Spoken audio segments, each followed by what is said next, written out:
Jebbi abeere nga tubuuzaako then tutandike ne programu yaffe. Balamusizaako abalabi ba STV yonna gye muli bijja kunsaasira masipiti n'olumwezi lw'okusigaayo bulungi edisensi gyetulina mu studio etumala. Balamusizza nnyo abalabi ba STV Uganda n'eggwanga n'abali ku mitimbagano mwenna. Amanya nze Sserwadda John Bosco, Sserwadda JB, kada wa NRM, senior mobilizer, kada sharp, kwewale kupanzikiza. Bannange, Bannayuganda mwenna, nsooka okusaasira abo abaviiriddwako abantu baabwe mu mbeera eno gye tulimu eya COVID-19. Kintu kyajjanga ekisaaga naye olumbe twalira ddala abantu baffe bangi buli wowulira kubika kitalo nnyo. Basaba mwongere okwekuuma ate namwe Katonda bakyawadde obulamu nga muli balamu bulungi mu mibiri gyammwe ne mu myoyo. Mukama yeebazibwe era mbasaba mwongere okwekuuma kubanga kino ekirwadde tekisosola.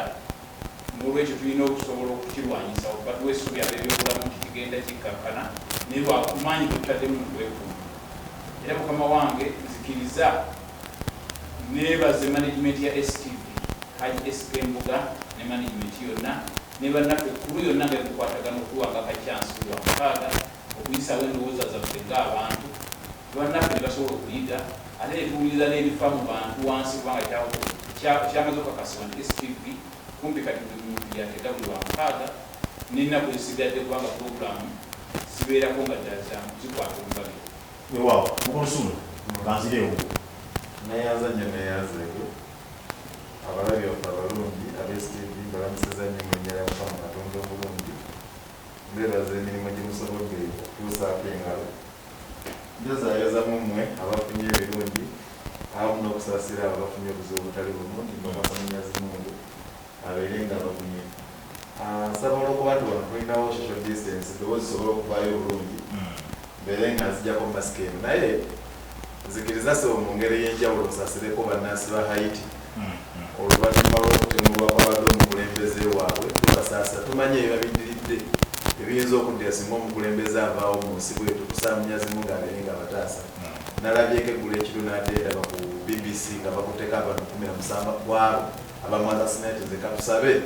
enkola y'abakulembera ebyokwerinda mu Haiti ereme kufaanana ey'abaawano kubanga abaawano batta omuntu nga musiraamu ate ne bagamba basiraamu bannaabwe bamuse ate ne bakwata atali musiraamu era bagamba era abasiraamu bamuse n'olwensonga tubasasira. Awamu n'olukalo lwa Afirika wiiki eyo ewedde neyo tezibadde nnyangu kubanga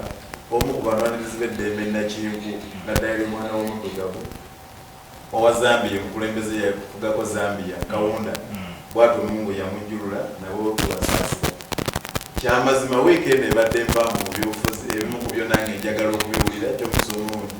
otuyise wano ebirowoozo byonna nakasanga ebibiina bikiikiriddwa bulungi ndowoozaako ebibiina ebikulu kibiina kiyinza okuba kimu kyokka wano nga kitakiikiriddwa ekya UPC era JB yakikiikira kuba bwe byagenda mu bufumbo UPC n'enyale kati FDC ndowooza yinayikirirwa nyenze wendi kuba DP ku lw'enyalem ku lw'NUP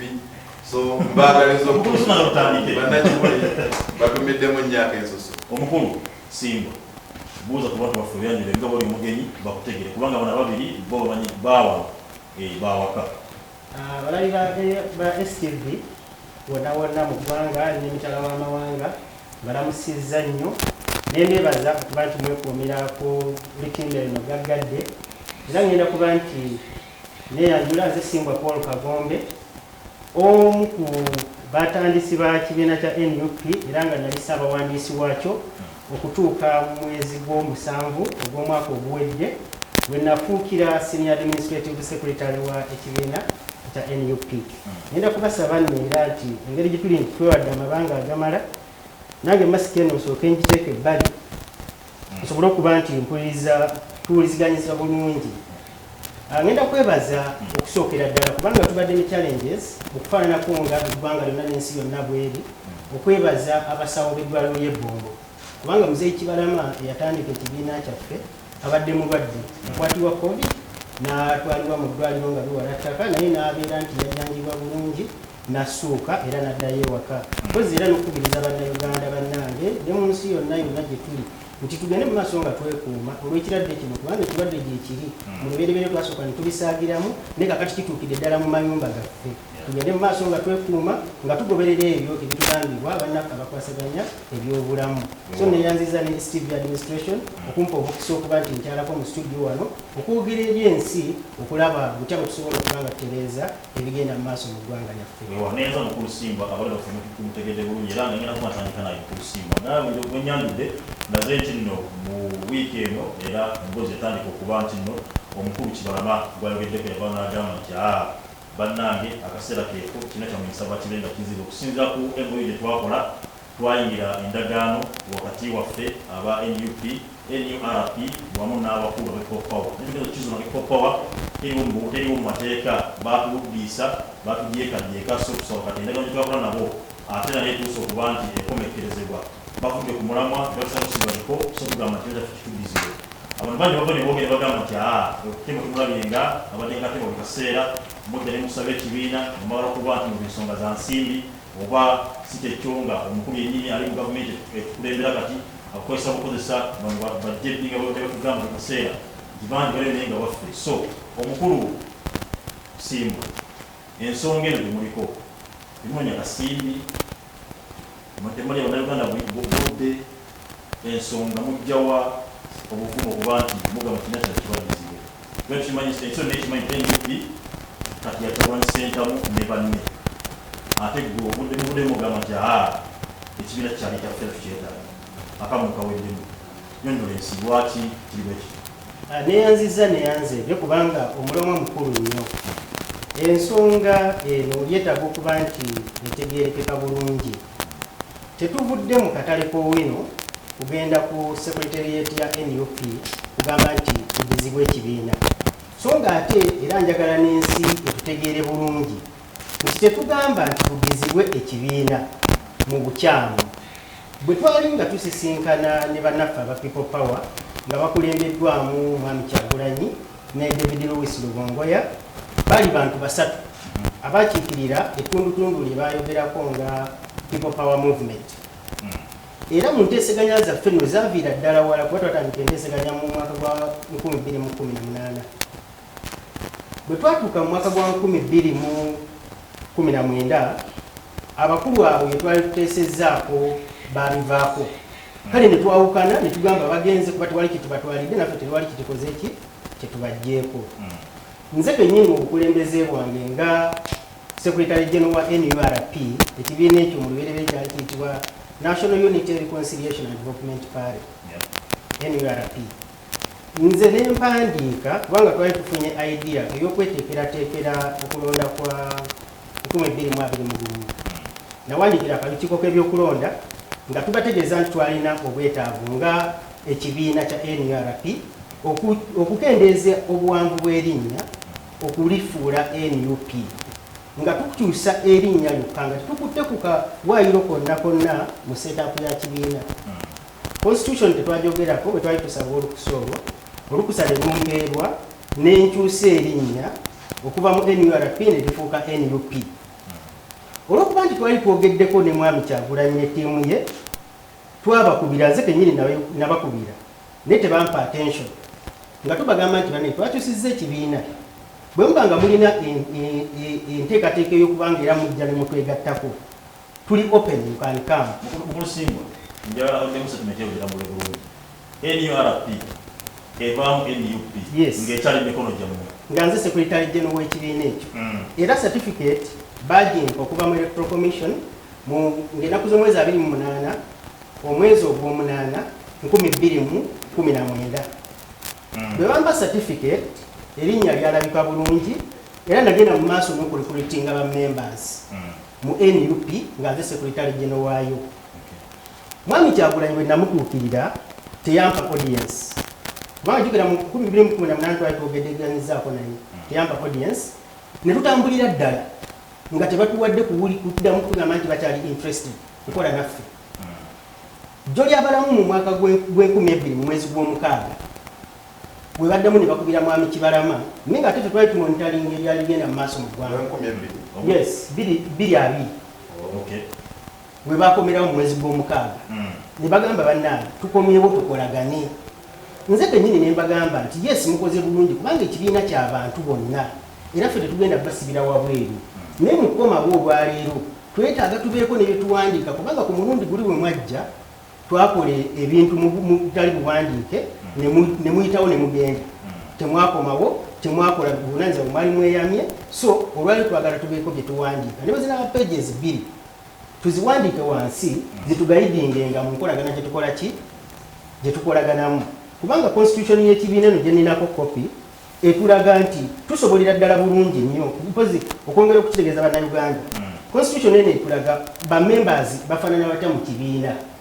Abaami abo twabayingiza mu kibiina nga batugambye nti balina ekibiina ekyabwe kye bayita people power movement era bajoyininga ekibiina nga affiliate members as an organization so singa individuals. Musimba ngenda sawa kuyimizeekaawo bunyonyola ensonga eyo omanyi ensonga gyetumu erimu amateeka. Yes. Buli manya basitemaina balooya ba kibiina basobola kutegeera nti people power is just a movement temusobola kuba nimukola naye omukabo. Kakati kino nakyo kiri very interesting nti bwe twali nga tuyingidde mu nteeseganya kubanga enteeseganya zaffe zaali mu closed doors. Mwami David Lewis Lubongoya kati Secretary General w'ekibiina yaweebwa obuvunaanyizibwa olw'okuba nti twali twagala openinga up eri oba oli awo betwalise ba competitors baffe nga twagala tuteekuumire ng'ekyalo. Mwami Lubongoya yaweebwa omutemwa obuvunaanyizibwa atukiikirire ffembi since baali bajja twegattako era yadraftinga endagaano eno gye tugamba nti olwaliro etuusa okukola ki okuzzibwa obujja kubanga ebintu bino bibeera mu buwandiike era ye yakwata endagaano eno n'agidrafting n'agituwa nga bw'ogira bwetu efaanana n'agisayininga ng'agisayininga on behalf ye kye yayita ki people power movement. Olw'okuba nti twali twagala okuba nga tutambula bwamu ekintu kye twakikuumira munda mu mitima gyaffe era ne bayingira nga affiliate group. Tukizudde luvannyuma ate nakyo nti bo kye beeyita tekibangawo mu Uganda era si be bannannyini kyo era tekiriiwo naye kakati eyo nebeera subject of interpretation. Awo nnyini ogenda kuba nti ovaawo onoosomenya tutaganyaamu for how long mutwalire ebbanga kyokuba nti nno mukimanya nti kwekuba teriiwo era lwaki at this time temuvaayo. Neyanziza ssebo endagaano eno yakolebwa ng'ennaku z'omwezi 11 omwezi ogw'omusanvu omwaka 2022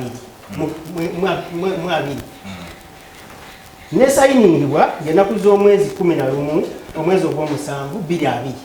era ye yennyini Mwami Lubongoya nga akola draft eno mulimu clauses ziri 5. Mu clause ey'okutaano egamba bweti nti the two parties have agreed to these terms having fully consented to them and without any compulsion. The memorandum shall be reviewed a year from the date of executing this agreement. Bwe tuba nga tutunula lwaki twavuddeyo kigamba bwe kiti nti enjuyi zino ebbiri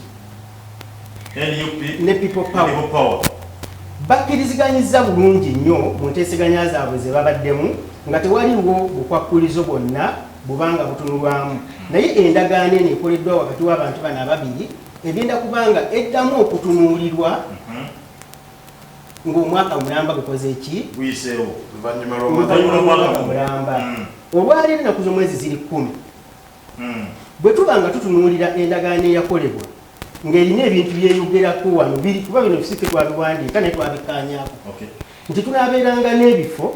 tunaabeeranga ne offices ku secretariat mu bukulembeze Mwami Kyagulanyi gwe nalayiza Mwami Kyagulanyi nze kennyini nze namulayiza ku bukulembeze bwa NUP kuba nze nali custodian secretary general ne mu lukiiko olwo nenondebwa okubeera senior administrative secretary ow'ekibiina ofiisi eyogerwako mu ndagaano eno naye ofiisi tetondebwangawo. Mwami Kibalama n'abantu abalala abali mu ndagaano eno balina okubeera n'ofiisi zaabwe ezitatondebwangawo. Oba oli awo kyetuvudde tugamba nti nga tusemberedde ennaku z'omwezi nga 11 katuwandiikire bannaffe kuba tukola ebintu bajja kusaba okukwata endagaano eyo otuze mu kamera bulungi nnyo munnayuganda asobole okuba nti alaba nga kyetwogerako si bibyo ebijja buzimutwe wabula ensonga kyetwogerako yeeyo yennyininyini etambula. okusobola okusigala gwengo nyonyola then negamira bwako tuba kabonera akaliko akatuko power then ambira gyokuteri akabonera kali akali mu nsonda kekandi ka NUP akabonera kali mu nsonda keka NUP kubanga umbrella eno nga akabonero k'ekibiina twakawandiisa twakawandiisa mu mwaka gwa 2024 owulira nti mu mwaka gwa 2024 tetwalina akabonero kano era Mwami Kyagulanyi talina kintu kyayongedde ku kabonero kano wabula yajja n'ayingira mu kibiina nga omuntu yenna omulala bwe yali badde akola ki bwe yali badde ayingira mu kibiina guno omukono oguli wano gwa David Lewis Lubongoya on behalf of the People Power Movement wano Mwami Kibalama naye n'asayiningako ng'eyali party president kubanga endagaano njagala gitunulire nti yakolebwa tetunagenda mu delegates conference efuula Mwami Kyagulanyi ki president w'ekibiina kitegeeza nti bwe twali tukola endagaano nze nasayiningako nga secretary general wa NUP Mwami Kibalama n'asayiningako nga president wa NUP so ebibadde bibongesebwa nti ffe twawaayo ekibiina nga bakiyita NURP Mwami Kyagulanyi no abantu batusanga tuli mu NUP mu bukulembeze nga weebuli nedda sebo nze kennyini kubanga singa waali baddewo omuntu omulala eyakikola n'aligambye nti ffe twakyusa it was my leadership nga secretary general era nze nawandiikira inspector general of police nga mutegeeza ku lukiiko olwalina okutuula hotel triangle nempandiikira chairman of electoral commission ebiseera ebyo yali ani no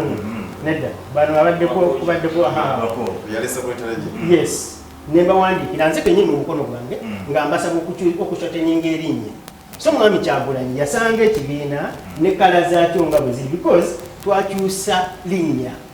kala z'ekibiina zaali navy blue white and red tewali kyeyayongerako umbrella twagiteekawo mu 2024 teyazze mu mwaka guno na Mwami Kyagulanyi so no kakati awo olabira nti ffe twateesa ebintu bino ng'abantu tetwateesa bintu bino twagala kulwanisa muntu yenna ne bwe biba nga tebitambudde bulungi ate bugenda kubeera buvunaanyizibwa bwaffe okwesobolayo era okulaba nti bitereera kubanga at the end of the day bannayuganda bo kye basinga okubanga beetaaga nange nga mwendi twetaaga okubanga bye tukola biri mu mateeka omuntu yenna yenna ava ku mateeka agenda kubeera nga asasuliranga ye ekintu kino njagala nakyo tukitegeere bulungi nnyo bannaffe abatulaba ku STV nti ffe nga abantu abatandika ekibiina kya NUP tetulina problem tetukayanira kibiina tukayanira bannannyini bwa kibiina ne twagala nnyo rule of law okubanga ennyikira munda mu kibiina byemwakanyako bibenga endagaano zemwakola bibenga zitambula eyo nsonga nkulu nnyo naye ate njagala okimanyi nti bye twakanyako waliwo supremacy gye tuyita constitution y'ekibiina eyo nsonga nkulu nnyo nti weba tegobereddwa nakyo ate kigenda kuleetera obukulembeze bwe twateekawo ekizibu kinene nnyo kubanga bateekeddwa tubuulira kiki kyekyabaawo tetukolangako amendments mu constitution nkulaze nti olwaleero nina constitutions 2 eno ojja kwesanga nti bannaffe abazze eggulo gye baabawa gye bakozesa Bakyagulanyi yes kino nze nkiteekako nga maze okunoonyereza nga nkizudde nti nze kopi eyaffe gye twasigaza nga tuwandiisa ekibiina kubanga wowandiisa baliteiningayo kopi emu naawe awandiisiza ne bakuwaki ne bakuwa kopi kakati eno kopi ye yawandiisibwa mu mwaka gwa 2024 ndowooza kameramaanyi osobola okuba nti ozuumingamuko abantu ne bategeera bannaffe nti kyetuliko si kyakuggwa leero bwe tunaba nga tetunaba kufuna bwenkanya mu nsonga zino zikwatagana ku mateeka constitution eno ebaddewo era erambika bulungi nnyo butya ebintu bino bwe birina okuba nga bikola ki nga bitambula bwe ndaba constitution eriwo nga tetukolanga amendments mu constitution kubanga muno mulimu akawaayi akakulaga butya constitution bwegenda okuba nga ekola ki ekyusibwa bwe mukyusa erinnya nerira shorten Nida mgeni yupi? Kwa mgeni yarapi? Mwajinga kusema tekanga yomu. Yomu. Tachukanga. Tachukangako. Okay. Era eyo clause twagiteekamu nga tuwandiikira ab'akakiiko nti tukyusa linnya naye ebirala byonna bisigala bwe byali mwena. Ngenda soma mbibiriza awo nja kuzza mukulu owa NRM. Ensonga ziwulidde.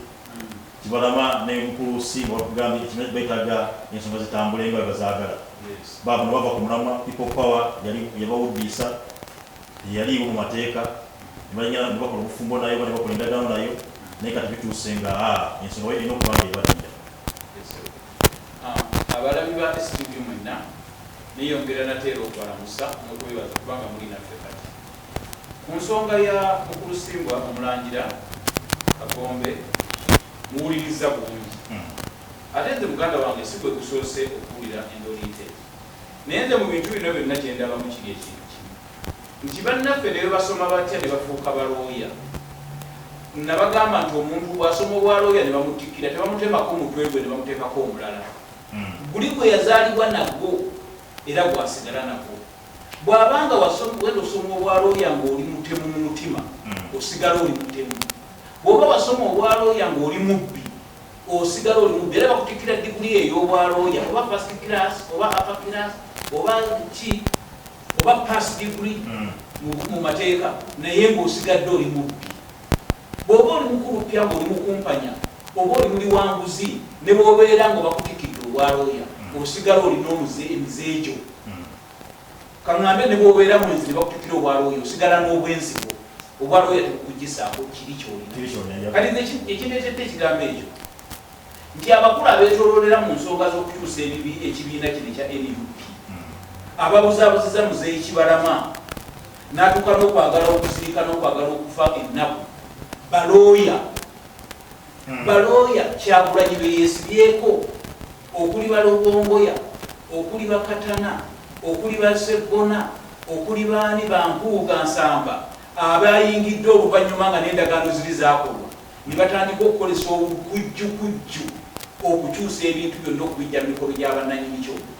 Kino nkimanyi nti NUP bajja baffe tetuli wamu kubanga bajja baffe era bakuwambako ettundutundu ddene nnyo erya Buganda ne baliwangula. Balina ababaka abasinga obungi mu paliamenti be bakubya n'oludda oluvuganya gavumenti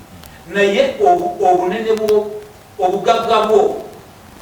n'ettutumu lyo olifunye oyimiridde ku bubbi oba olifunye ng'oyimiridde ku bwenkanya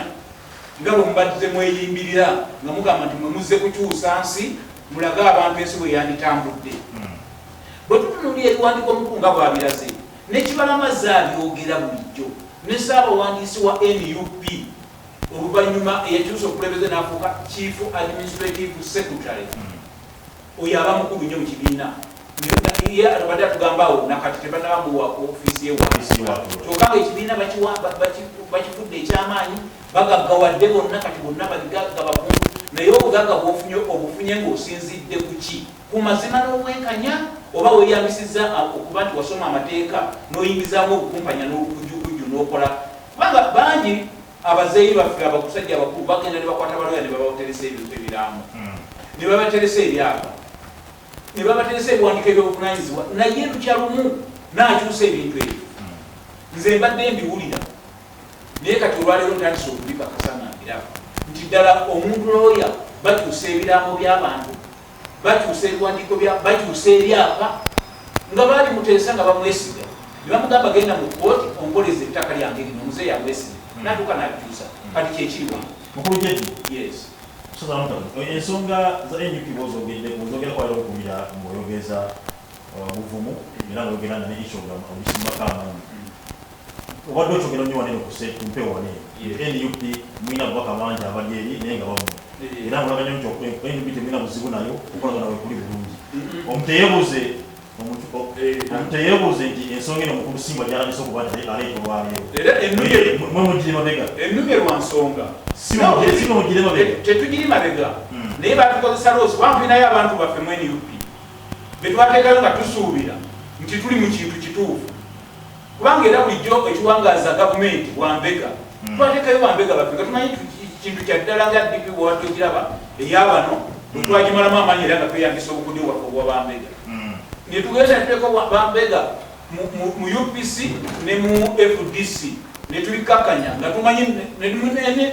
NUP twagiteekamu ensigo yaffe nga tumanyi tuteekamu kintu ekiramu kati tutuuse okwejusa kubanga bwe binaagenda mu mbeera eyo oyinza okwekanga ababaka baffe naffe betubadde tulinayo mu NUP nga nabo balugendejjemu kati nze kyenvumirira era kyenzaba bannayuganda bakakase nti Museveni musajja nnyo oba bamuvuma mu myaka 3 ne batandika okumuvuma bino nabiri naye ng'era olaba afuubanga bw'asobola okutambuza ekintu naye abasajja ne muyimirira ku kintu nga bannanyinkyo bwe mwakinyagako bali mu maziga bakaaba ne mutasobola kudda mabega gamba nti bano abantu bwe tugaggawalidde n'abamu mudduse mu bibiina byammwe ne muweesoga ekibiina kiri ne mutandika okutwalayo amagezi agagamba nti bwe tunalekayo abantu kano kibalama ne banne bajja kufuna bye balabikira tukasikeyo nze mu kino nsaba gavumenti gikubira omulanga wadde bano balwanagana n'ekituwadde okutegeera nti bunafu ki obuli mu bitongole bya gavumenti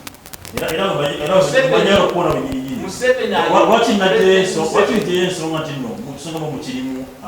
abeenaali wa gavumenti tetukulembera esobola okuba nno mukulu atunudde bulungi nti abantu bajjawo nga tebali mateeka naye nebiwandiisibwa obunafu lwaki byawandiisibwa nga tebiri mu mateeka egavumenti ekkiriza okuba nti bibeera kusimama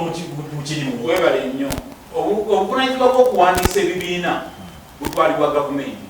tetujja kyegana fe tubadde mu buyinza emyaka 3 n'okusobola FDC fe twagiwandiisa jema yawandiisibwa gavumenti eyaffe eri mu buyinza n'ebibiina ebirala byonna biwandiisibwa si kyekyaba nekisoose awo twandibaddewo obuzibu naye ekinnuma ebibiina byonna ebiwandiisiddwa ku mulembe gwa Museveni gavumenti yebadde mu buyinza era tebikoze bubi naye bwendabidde obuzibu nti tulinamu owetaaga okutunuulira ennyo bwe buntu omukulu ono bwayogedde obutuli bwendaba nti mu electoral commission wandibaayo abantu abakyamu abakonayivinga oba lwa sente influence ya sente oba influence ya interest mu kibiina ekite kyali kikolebwa ne babamu obuntu obutali butuufu bwe bakola ne babuzaabuza management enkadde nga balina interest mu management eya NUP awo ensabira nti gavumenti ate nze bujjo mbadde nkimanyi kubanga toyinza kuzaala abaana ne bozaala abaana gabwe bonna bwobazaala mubaamu ayinza okuba nga yeetoolatola nga mubbi mubaamu ayinza okuba nga wampisambi akuba banne mubaamu ayinza okuba nga mwenzi ngamba nga bakuze mubeeramu n'omuntu gwogamba nti ono omwana wa lugambo kaakati ne mu management ze institutions zaffe gavumenti eteekwa okuyingirayo erabe waliwo obunafu obwakolebwa waliwo connivance eyakolebwa mu bukyamu obukosa ekibiina ekiki ekyali kiyingira nga beegatta n'abeeyagaliza okuwanga ekibiina kya NUP okukijja wali okuyingira mu buyinza bagende ne mu registration ya company banoonye waliwo obunafu obwakolebwa nga bano baluwongoya ne bannaabwe bakolagana nabo okubuzaabuza management ekadde okugibbako ekibiina ekintu bwe kijja okugwera mukubuulira amazima bwe kiba nga kivuddemu obulyake n'obulyazaamaanyi n'enguzi n'obubbi ekibiina kya NUP kadde kiriiwo kigenda kubanga bwe kiba tendagaano ekoma ennaku z'omwezi 12 omwezi ogw'omusanvu guno gwe tulimu guno omwaka gwe tulimu ndowooza oba ku Mande oba lwakubiri kiba kitegeeza bagenda kuddamu batuule batereeze endagaano kati awo bano we bajja okuleetera baloyo oba bapangise oba banaabajalanda oba banaabajawa abakugu balyoke balabe ebituli ebyali bulugu abadde eyeetoololedde mu kintu ekyo kati oyinza okwekanga nga awo bikomye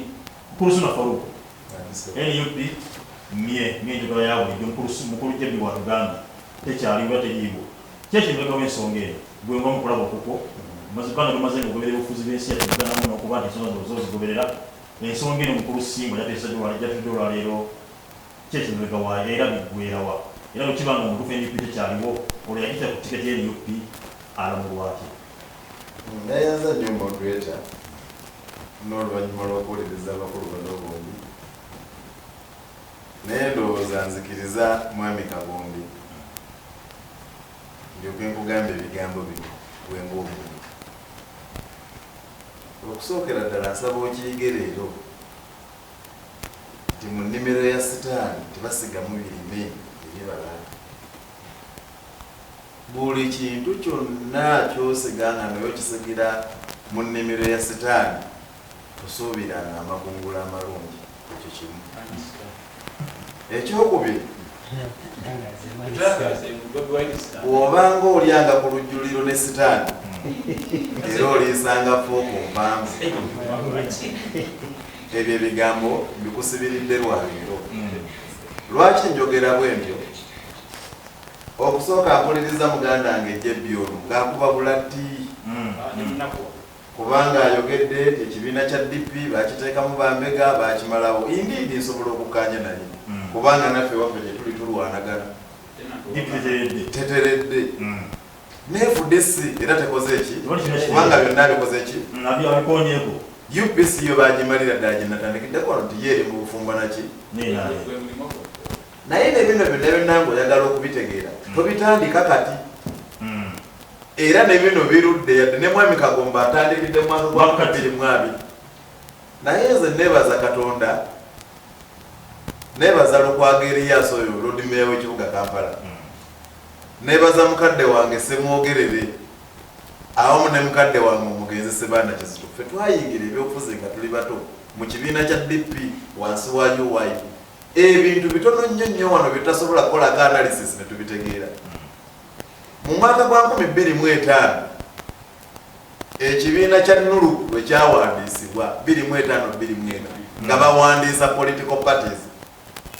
era waliwo contestation yali y'amaanyi okuta ebibiina by'obufuzi era twagenda okuvamu eyo contestation ng'ebibiina ebimu bizize okugenda mu referendum eyali ey'ejjuba abampuliriza oba mubijjukira buki bulungi mwami Museveni ebibiina bino ebinene ebimu bwe byazira n'akolagana n'ebibiina ebitono okusobola okukola credibility oba okuwa credibility eya process eyali egenda mu maaso mu ebyo ebibiina ebitono ebyetaba mu referendum ng'ebibiina ebinene bizize ne kino ekyabano mwe kyakola ki mwekyajjira Secretary General Mpaide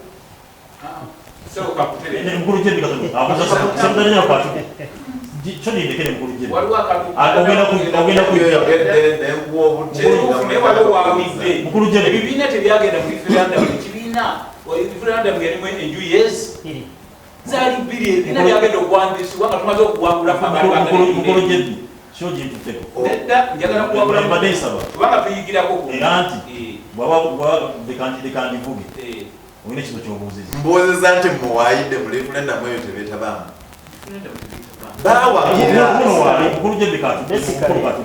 ekyaliwo mu biseera ebyo bwe twali tugenda mu referendum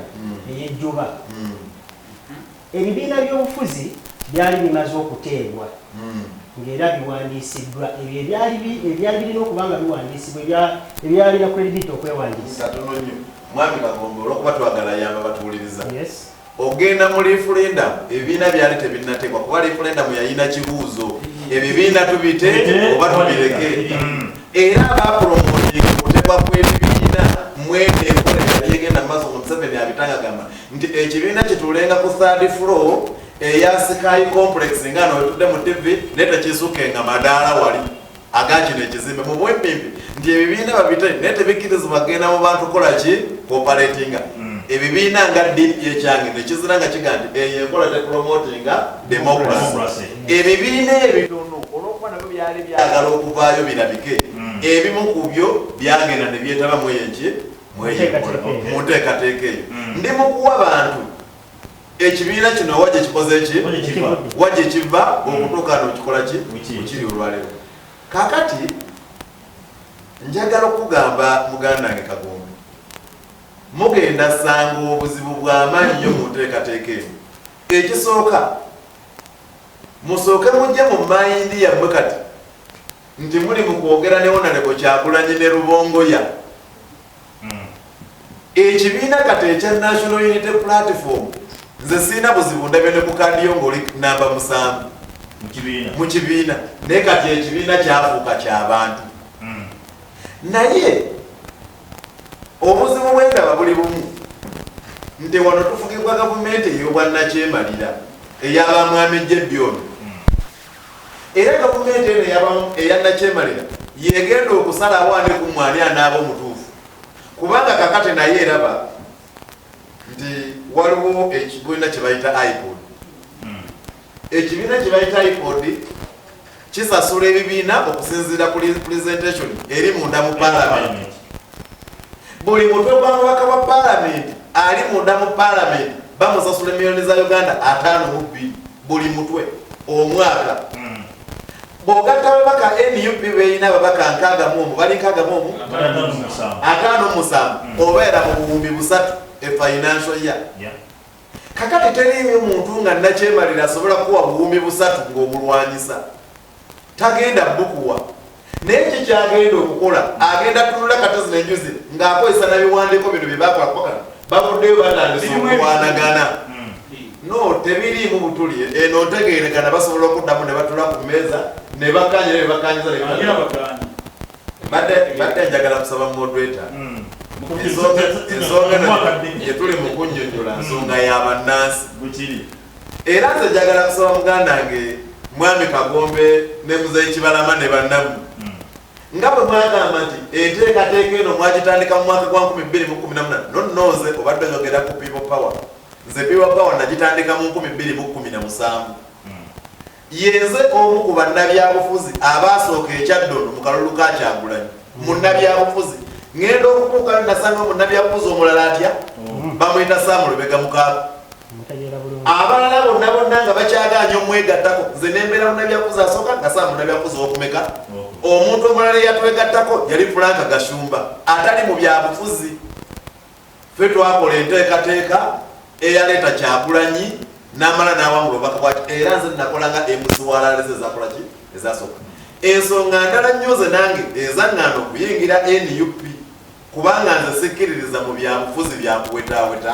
ekintu bwemanga nkikiririzamu kiyimirako nti kino kyakola ki mukulusuna ensonga gyewava mulokujja kubisa kubimirwa amakoona wenyini mukulusimbwa byageddeko sige makoona ge matuufu. So bino bye baliko ebirala njagala kugamba njogeranga munnabyabufuzi byendaba bino babikanyako nga bali mu kisenge era wano byatayogedde atulaze endagaano nga bwe zigamba naye tayogedde ku byanfuna tayogedde ku byanfuna era ono seetaaga amale kubyogerako manye nti kiri kimu ku bibayombya kugambye nze ndi munnabyabufuzi manye ebintu ebyawukana n'ebyabalonzi bibamanyi kubanga abalonzi tubabuulira katuno ku byetwagala bakoleki bamanye.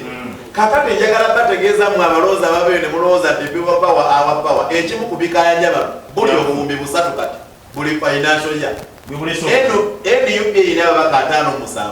buli mubaka ekibiina kya IPOD kimusasulira miliyoni 52 buli mwaka gata miliyoni za 52 emirundi 57 gwatuwulirizeeyo oba otandikira okujajinga eno kwebetukolaki. Kakati bano bali mu kulaba nga sente zijja mu ngalo zaabwe sente zirina abala gyezikolaki gye ziri mu kulaga sigana information naye ezo kikyenjagala okugamba. Njagala kusaba muganda wange Kagombe ne bannammwe temufaanagana n'abalwanira mu bbanka. Gwe bw'otwala eŋŋumi mu bbanka ku mwembi tekuliiko afuna sente era bbanka eggalawo bugazi nga mwenna enfulumya esente zo zisigala muki munda. Yadde bino birimu okulwanirira abantu naye abantu mubannyonnyole nti n'ebyenfuna mwebiri abantu basobole okubawuliriza obulungi nga babakolaki nga babagoberera. Nange nnyina okusoomozebwa nzikirizaamuko nti bw'otunuulira kati olwala ekibiina ky'NUP ekibiina abantu abakifuga kati abakirina be bantu abapya. Mwami Kibalama musajja wattu nga Mwami Kibalama siraba waayinga kubanga etteeka erifuga ebibiina by'ebyobufuzi biri kiriya pulezidenti jenu ne sekuritale jenu ne treasurer yeyingiriye ekibiina era bamuba musayininga okugyayo sente zo kubanga IPOD sente ze ziweereza electoral commission neziteeka ku akawunti y'ekibiina. Kakati ono Kagombe takyamanya ddiiro bajjayo sente Mwami Kibalama takyamanya ddiiro bajjayo sente tamanya nabazifunye ddi. Njagala okubabuuliramu abatula bakama bange ekiyombya bano sente tewaliwo nsonga bayinza okwogera ebyobufuzi byonna n'ekiyombya bano ki sente. Ono Kagombe si musiru ne banne batambuza mafuta bamanyi nti kati gino koota ya palamenti ewedde kuba sente bazisindikira mu kotale buli myezi 3 sente bazisindika ku headquarter buli myezi emeka 3 sente zeziri mu bakola ki naye njagala basaba katono nnyo nga mmaliriza bannayuganda mwembite mu bali amulukwe balina essuubi ly'amaanyi mu kintu kye bayita bioba mu kintu kye balina nuku era bo ng'abantu balwana kukitereeza nsaba nammwe mwekole ki mwetereeza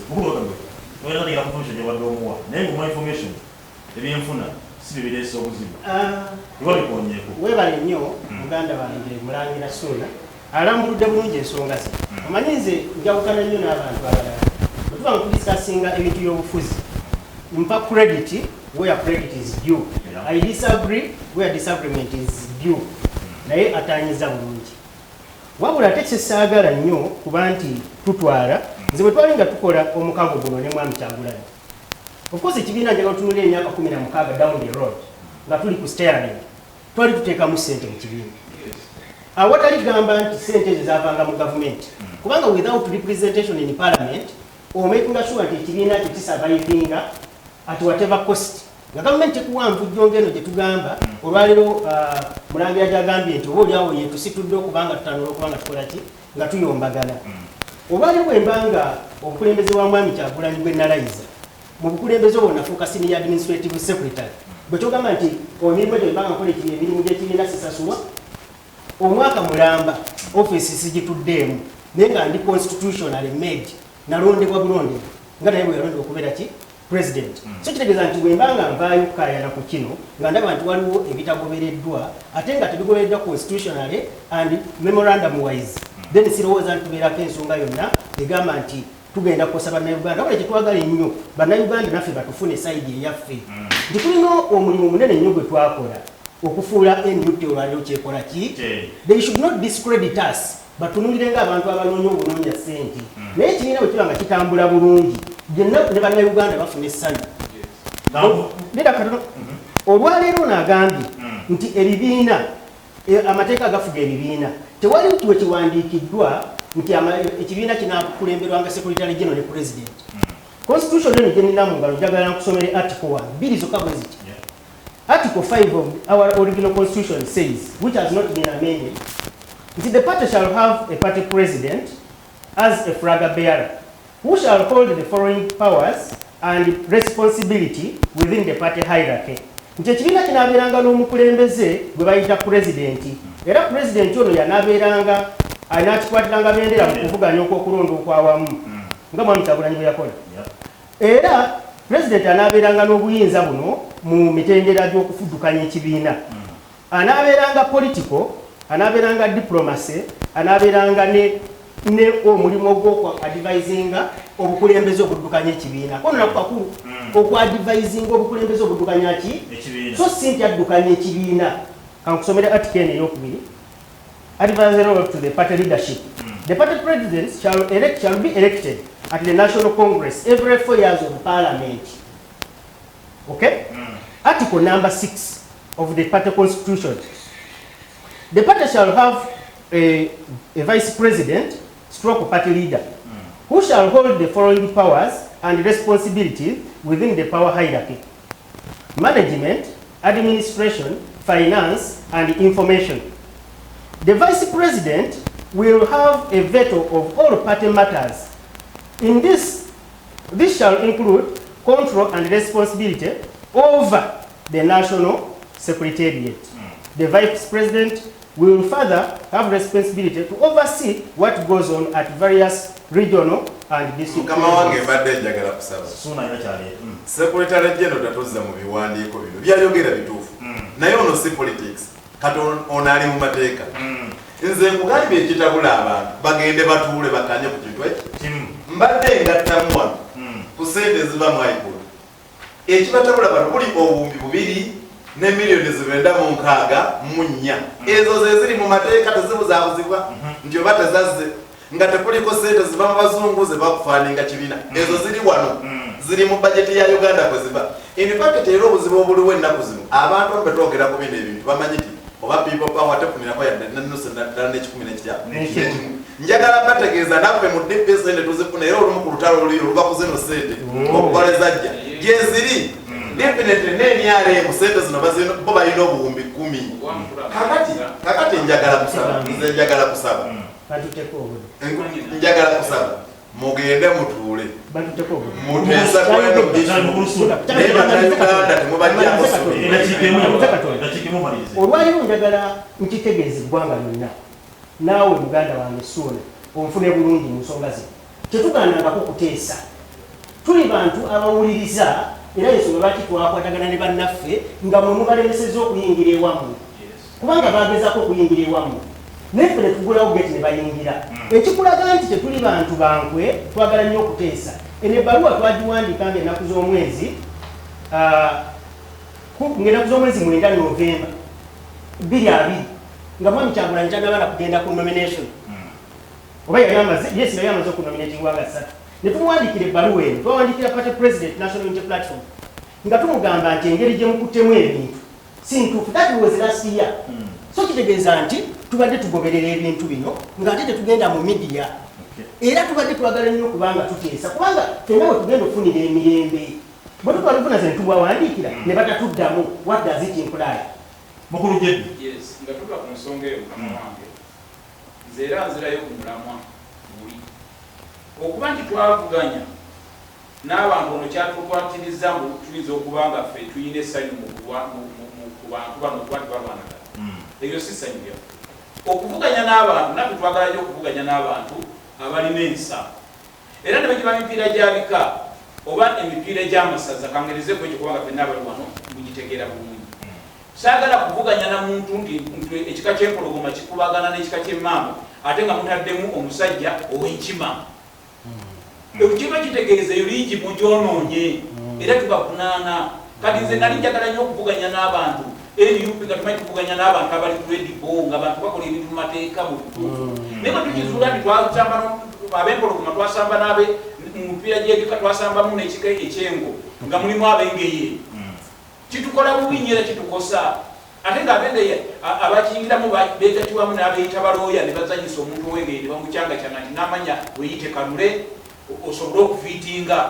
kati ne tukizuula oluvannyuma kati n'olwekyo fe tulina ennaku naye nze era gavumenti yange ngitunuulira lwa nsonga emu fe tuli mu buyinza kati emyaka 3 n'okusoba wadde egy'ebibiina giri 15 gye tumaze mu buyinza nga tufugira mu nkola y'ebibiina naye era kitukakatako institutioni zaffe ze zitukanye ebibiina ebyo zibikyekinga IGG n'ebitongole ebirala ebikwatibwako nga SID naki bagende mwangu nnyo bayingire mu kintu ky'abano tebabaganya na kuteesa okizuula ng'ekintu ekyo bakikolamu obukyamu ebyo kubanga kirabika kirimu enguzi okugulirira ebifo ebitali bimu abakulu ne bakukusa ekintu kano kaagamba olwo waliwo bye beekanga ne babuuza byajja bitya kati mwandibaamu enguzi mukulu Jebbi nga ensonga ebyo bivuddeko ngenda kuba omulabe fugataba ngenda kugendako mukuumula katonda netudde naye mukulu agenda batuta amasimu gakweyogerako naffe era nga olinawo otese ku nsonga n'ebyobusizenye tugendako tona ensonga endala emu yokka tugende mu masimu toba osigala ku STV katukomewo akyekumbire ku STV era nga okoze kyabbeyo kuba nti okyayindi naffe gwetwategeddeko kakiwa mu kaseera kaneeno programu zabiko ekyagenda mu maaso era nga mukulu ensonga muziwulidde ensonga za NUP tugenda kuba tuzikomyawo naye ngenda kuba tugenda kutukwata ku nsonga eyokubiri nga nabagambye pulezidenti yavudde n'agamba nti mutuufu ayagala okuba naye ng'awummulako asobole okuba nti adde waka akola emirimu gye abeere nga wunda ku muteeza naye kisobola okuba nti kyamusemba okulemiza okuba nti no talaba okutawagenda kuba nga aleka olukalo lwa Africa ayagala okuba nti Africa yeegatta tugatangenda kuba nti tugatta East Africa so ayagala tumuyambe okuba nga East Africa eno yeegatta sobola Africa nayo ng'egattiwa abazungu bali mukwenda okunyumya ku nfe ensonga eno ebaddewo twala ku mukulu Muammar Gaddafi ng'ayagala okuba nti alumamu omutwe ku bakulu ba Muzeeyi Nyerere Mwai Kibaki Muzeeyi Obote bonna baalimu nga bagamba so bagala kuba nti kituufu bagata olukalo lwa Africa kubanga tukozesedde bbwa nnyo abazungu bano eno naye tugaba naffe kubanga twegasse sobola tufuna okuba nga tufuuka ab'amaanyi naye ensonga eyo tuzo gye bagyogedde bantu lomu yagifunye bubwe ngenda tekale mukulu Suuna pulezidenti agamba nti yekyamusibye waneeyo kuba nti naye bagata olukalo lwa Africa yasanidde okuba nti abagatta oba ensonga eno yalina okuba nti agiddusa kaakati Mwai Museveni tayawukana ne banne abalala bonna ensonga balina ezifaanagana ne bwogenda e Cameroon ebiyo omusajja bamuyita Paul Biya yakafugira bannansi ba Cameroon kati emyaka 41 ajje e Cameroon emirundi 3 mu mwaka, ajja kwogerako parliament, ajja kusoma budget na ku Independence Day. Neera naye agamba ekikyamulemesezzaako ku bukulembeze era naye kugatta Afirika. Kakati ne bwogenda wali mu Bobyangamba Sogo bonna bagenza okupanga eyo ensonga bonna gye bakola ki ne Hussein Mubaraka nga gyawo. Kati bonna balina DNA obutaagala kutante. Naye problem nti baagala nnyo okukolawo ebigambo ebinyumira mu ab'amawulire. Political statement. Nze nkimanyi nga nono bwali wano bwakimayitiza Museveni ekijja mujja ku ntebe kujja bakufa. Nanyi kigambidde wano. Abala penna tujja gezaako tumuvuganye naye ekijja mwawula n'entebe kufa. Era bw'oba oyagala okulaba nti muzibu onayimire ku ttebe kati apromotinga nti Museveni wummula muwoza agikwata. Olaba baanadda wano. Bagenda muteekako amagye wali wansi nga takkirizibwa kubyogera kubanga talina Museveni gw'ayagala kulekera ntebe. Ekyokwagatta kwa East Africa ekyayogerako kyogere kubanga tekisoboka. Abakulembeze bonna abasinga obungi mu Africa babbi. Ate bonna tebabbira mawanga gaabwe, bonna babbira famire zaabwe. Najja wano luli ne nkugamba nti baali bakompeyalinga Uhuru ne Museveni ani asinga obugagga. Museveni ng'alina obugagga bwa $4 billion. Naye nga waliwo abakulembeze wano mu Africa nga bali na biliyoni za $, naye ng'ate ewaabwe ge mawanga gasinga okubeera. Genda osome ku pulezidenti wa Chad olaba obugagga bwalina. Mutabani we asiba mu Faransa ku maaka. Naye obwabwe obuli e Chad baliranginga nga lirimu ku ggwanga erisinga obwabwe mu Africa wano ne Burundi. Naye ng'ate ye mutandi wa pulezidenti yasiba mu Faransa, alina amameeri, alina amaato, alina amamotoka. So n'olw'ensonga eyo ze kiki enjagala okugamba. Aleme kulimba ebyo binyumira mu bamawulire si kyekimulemezaawo kubanga era tegenda kwegatta. Ne bw'anaalwana atya Museveni ne bw'anaamuwa obuwangazi bwe ffe wano mu Africa tulina ekizibu kya bukulembeze. Kyekikyagaanye byonna tetulinaako mukulembeze. Nabadde ndaba Prime Minister w'eggwanga erimu oba yadde wa Norway mu kiseera kino ekyokulwanyisa COVID. Yagenze n'akola ensobi n'asinkana omuntu nga mukwano gwe n'amunywegera. Naye olwavuddeyo bw'ati abamu ne bamubuula ekikolwa kyakoze nagaa then sikyasaana kubeera Prime Minister kuba nkoze ensobi. Naye wano mu Uganda Mwami Museveni yakafuga ebisanja 6 nga bwafuga obubi ng'abagaba bannaye mu nnyongere entereze bino byennyononyi. Bwe mumwongera n'atereza nti kakati bannaye era mu nnyongera okutereza bino byekoze ki byentuseko. Tewaliiwo olunaku na lumu lwalowooza kutaaki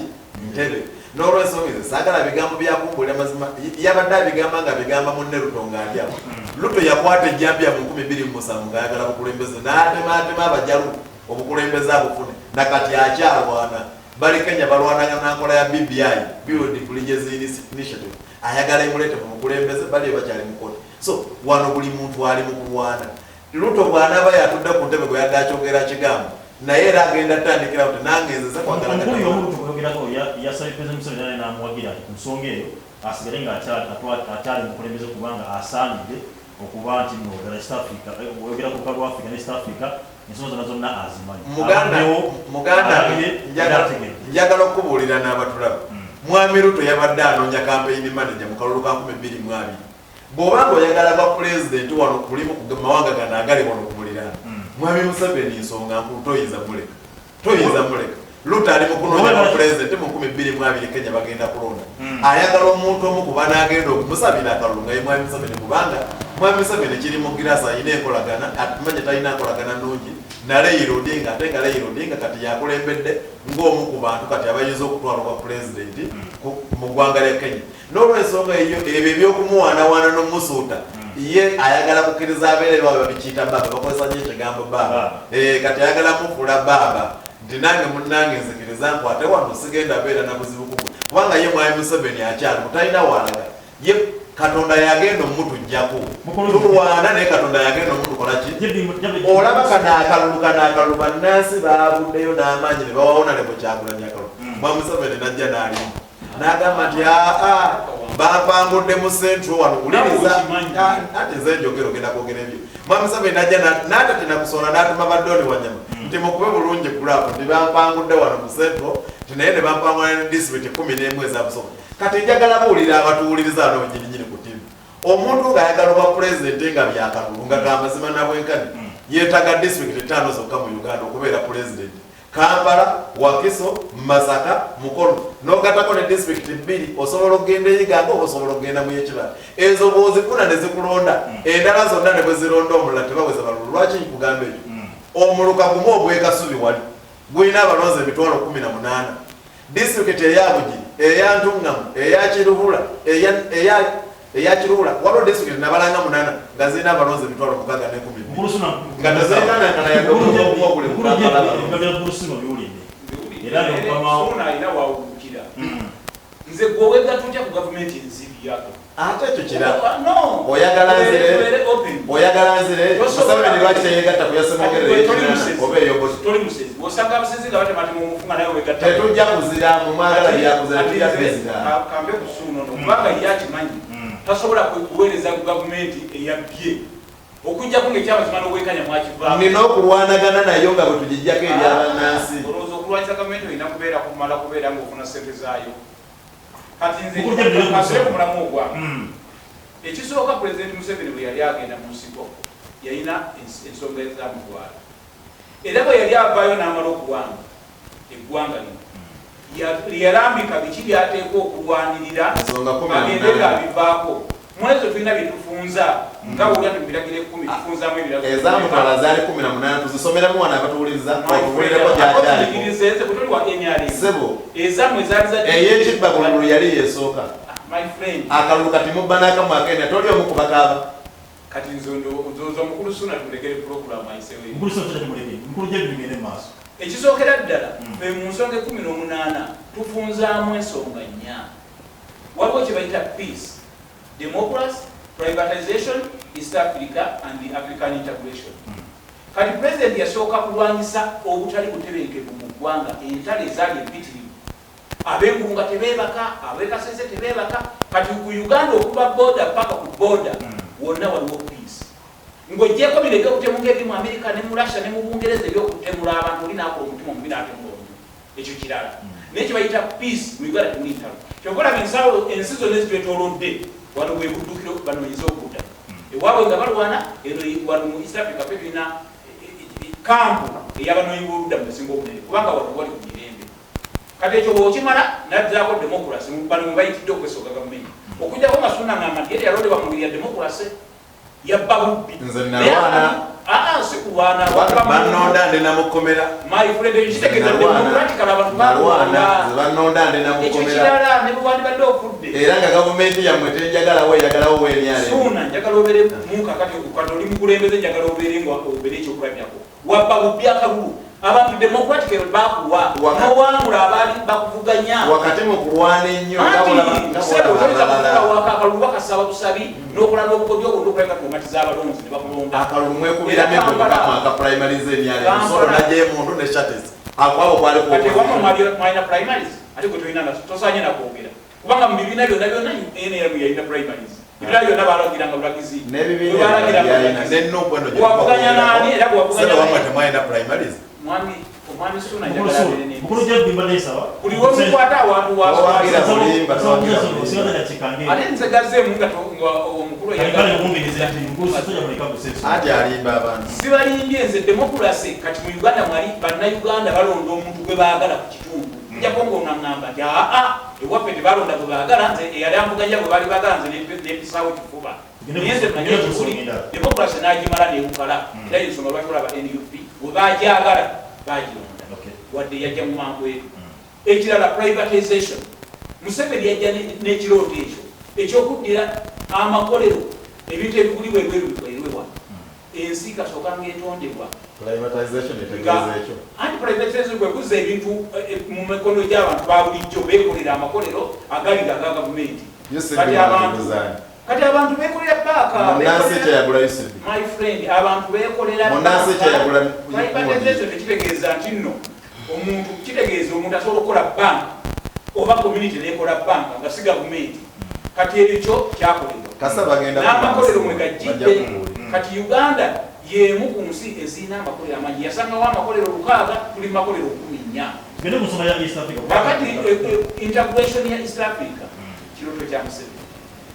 ng'ayagala East Africa ebeere ensi emu nga bwolaba kati passport gy'ofuna kati erimu East Africa kubanga ya East Africa tubeere nga tukolagana mu bintu ebisinga obungi nga tekikujja kugamba tuli munna Uganda naye ng'enkolagana ya Uganda ne Kenya ne Tanzania ne Sudaani ne Burundi ne Congo eyagala okutwegattako n'endala zonna ezitwetoolodde nga zirina enkolagana ey'omuggundu ekyo kya mugaso nnyo n'Amerika mwe yayita okulula ebyobufuzi bitambula mu ggwanga lyaffe n'embeera nga bwe ziri n'obukulembeze bwa NRM ffe tusaanidde ng'ensi Uganda okukulembera okukuuma omutego okuba tugatta East Africa. Nina ensonga lwaki bwe tuddamu experience y'ebizibu ensi eziyise mu bizibu Uganda eriidinga tumanyi ebizibu byetuyiseemu twakafubi ba pulezidenti mwenda terinsi ebetolodde erina engeri eyo nga entalo ezibadde wano tezirina nsi we zibadde wadde bannaffe baziyinza okuba nga bazifunye ne babirwa abantu bangi kati nga lwatu okusinga ffe naye era tulina experience mu byentalo n'engeri yetusanze obuzibu yetusobola okugabana ne bannaffe entindo kubanga kyebavaa mu pulezidenti Museveni asobodde okutabaganya Sudaani n'ateeka emirembe mu Burundi n'atabaganya ababeera bayombagana e Congo n'atabaganya ababeera bayombagana ne Kenya bamuyita n'abagatta bulijjo kati mbadde nze nsaba bannayuganda bakkirize ebigambo bya Museveni ekirooto kye ekyokugatta East Africa kikulu nnyo ate tena kituyamba bamuwagire mu kifo ky'okumulwanyisa kubanga bannaffe ab'opozisoni bo lubeerera n'ekintu ekibayamba kyebafunamu bakirwanisa buwanisa kati kino ekintu East Africa wetugigatta kiba kituyamba mu ngeri emu oba endala tuwagire Museveni akituukirize kubanga bapulezidenti banna abamwetoolodde bamulaba nga yalina experience n'okusoma history wa East Africa nangeri kyesobola okwegatta nabiki etusobola okufunamu natwegasa kusinga abaana batalina nabukulembeze mu kibiina kyabwange obeere nga oteekawo enamba y'essimu basobola bagirabako era gwabatatubera tunako tukubira ku ssimu era oteeka ku lutimbu awo obeere nga okubira kasimu mukulu nga tuna mu ssimu naawe ensonga ozibidde bulungi omugenyi wafe olwaliro mu ku lusimbu President Museveni agamba nti okuyitayalinga agatalukalo bwa Africa yasaanidde ensonga nziwulidde bulungi mukatagata entambula mu kibiina kyammwe obukulu bwe buliwo olaba nga Uganda esanze okubandireza Africa ensonga moderator nziwulidde bulungi ate era nga emyaka gyange siri muto nnyo kubanga Mwami Museveni yagenda okuwamba obuyinza kubanga yawamba buwanga yes yagenda mu nsiko Mwami Museveni n'alwana si butwali ekiraana mu mukaaga nali mu Pittu nali nsomera Kyankwanzi ekiboga so nalaba abayekera nga bayingira omwava gavumenti olwaliro ekola ki eri mu buyinza naye njagala okuba nti oba oliawo ntegeeza abatulaba n'abatuwuliriza nti charity begins at home ekigambo ekyo kiri mu lulimi Lunyanyimbe nti obugunjufu n'empisa butandikira waka olwaliro bwe ntunuulira ekintu ne mukulu Jebbi kyayogeddeko nti the smallest unit eryalibadde wandiisa n'okutunuulira oba oliawo ekituleese wano olwayo kyetubadde tusookeddeko kibalemye okuba nti batereeza kubanga wabeerera ddala ekinyusi ekyokulambulira obukulembeze obutuufu nti watulaba nga tulina obukulembeze nti ensonga eno agikkaatiriza nnyo n'agamba nti anenya gavumenti gy'alimu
lwako nga Makerere University emu ku nsi ezirina education system nga bava e Kenya ne bajja ne basomera wano nga Kenya rero tugimanyiko kya busuubu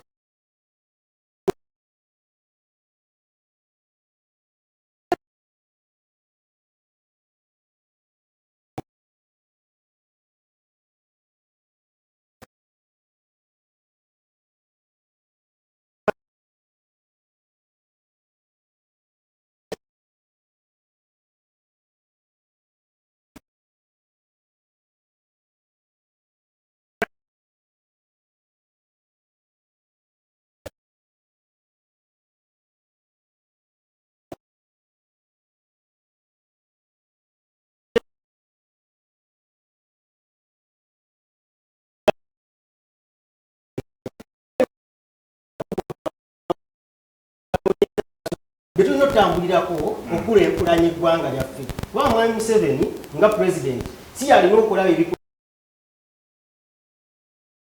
abakugu mu ministries ez'enjawulo mu department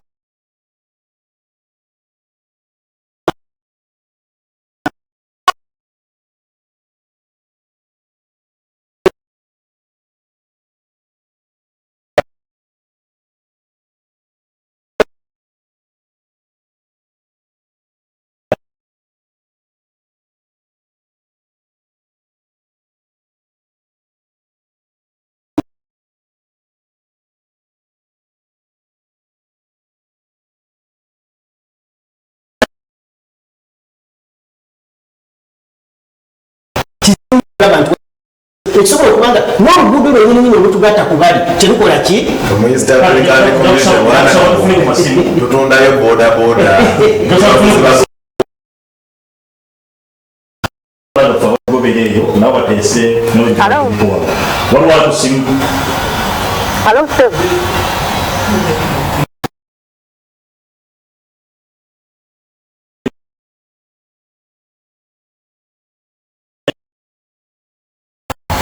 Ndi Madina, namugeni Madina nkubidde wano Kasenge. Balamusizza ssebo. Mama naffe bwe tukulamusizza. Mwebale nnyo omulamu ogwo ssebo. Mama naye bale kubeerako. Kati nze mbadde nteesa ku ky'omwami oyo wa Nuupu abannannyini kibiina ekyo ekya Nuupu. Nze mbadde mbasaba batuule ku mmeeza emu bakkaanye. Naye tebatagula mu kibiina ekyo kubanga embeera ejja kuba tejja kuyisa bulungi bantu. Batuule ate nabo gye bali gye bakitandikawo bambi babali ate akasente ako nawe olaba tekiba kirungi. Batuule bakkaanye nabo bafune ku kibiina kyabwe naye ate bano babawandiikira nga tebabaddamu tekiba kirungi. Tweyanza nnyo mama tweyanze ngebere kubanga wekumira ku STV tusabonna obagambe bere nga beera ku STV era n'ensonga omukulu azigudde mama atesezza nti buli wasinkuusa nti addagala mukkaanye nemugaba n'akasimbi muleme kubanga muguviramu awo ye alaga nti obuzibu bwakati kafumala ne kusinkumira ku esimu ndala ngasatu bali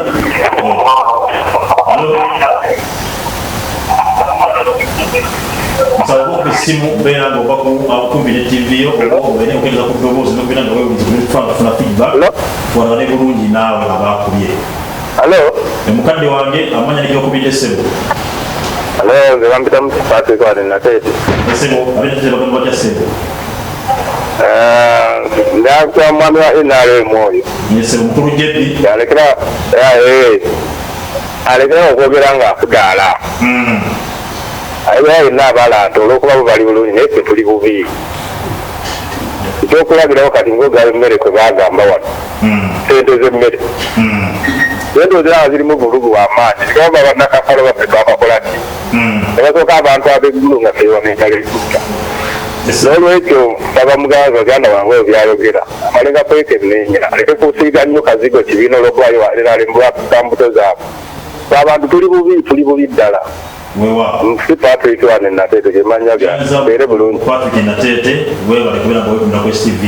Kampuni mulala ali ku ssimu abeere nga yogerako naffe.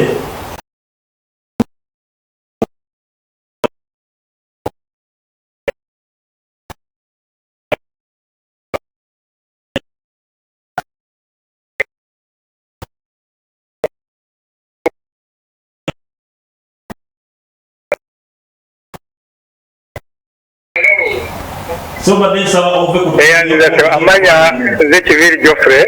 Ssebo. Ndi chairman wa district ya Gomba.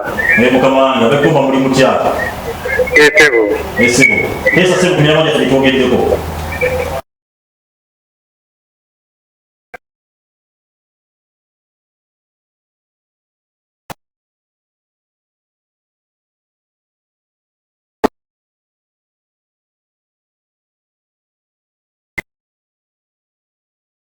Omukulu oyo owa Nuupu kituufu be bawandiisa ekibiina naye bw'ofuna ekintu mu bukyamu nga pulezidenti Kyagulanyi nga bamuyita pulezidenti w'ekibiina nga yakifuna mu bukyamu era avunaanibwe bwe bagende mu maaso batereeze balungamye nga Kyagulanyi si ye pulezidenti nga